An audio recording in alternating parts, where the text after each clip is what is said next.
जीवन में कभी ना कभी हमें कोई ना कोई दुख पहुंचाता है या हमारे साथ अन्याय होता है। ऐसे समय में मन में क्रोध, द्वेष और कड़वाहट का पैदा होना स्वाभाविक है। हमें लगता है कि यह कड़वाहट हम सामने वाले के लिए रखते हैं, लेकिन वास्तव में यह हमारे अपने मन को ही सबसे अधिक कष्ट देती है। क्षमा करना, फॉरगिवनेस, दूसरे के लिए नहीं, बल्कि अपनी मानसिक शांति के लिए अत्यंत आवश्यक है। क्षमा करना क्या है? क्षमा करने का अर्थ यह नहीं कि हुई गलत बात को भूल जाना या उसे सही मान लेना, बल्कि उस घटना या व्यक्ति के कारण मन में उत्पन्न हुई नकारात्मक भावनाओं, क्रोध, द्वेष, कड़वाहट को अपने मन से निकाल देना ही क्षमा है। मन की कड़वाहट कैसे दूर करें? एक, भावनाओं को स्वीकार करें।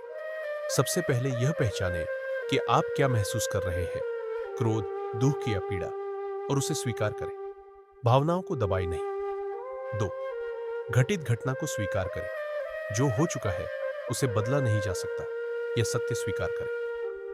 3, सामने वाले के दृष्टिकोण से सोचें। वैकल्पिक, कभी कभी यह समझने की कोशिश करें कि सामने वाले ने ऐसा क्यों किया होगा।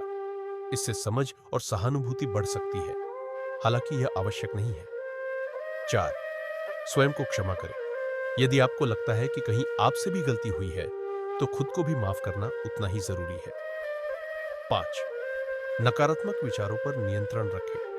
जब उस घटना से जुड़े नकारात्मक विचार आए, तो उन्हें रोकें और स्वयं को याद दिलाएं कि आपने आगे बढ़ने का निर्णय लिया है। 6, भविष्य पर ध्यान केंद्रित करें। अतीत की कड़वाहट में उलझे रहने के बजाय अपने भविष्य और अपने लक्ष्यों पर ध्यान दें। 7, छोटे कदम उठाएं। यदि तुरंत पूरी तरह क्षमा करना कठिन लगे, तो धीरे धीरे उस व्यक्ति के प्रति नकारात्मक भाव कम करने का प्रयास करें।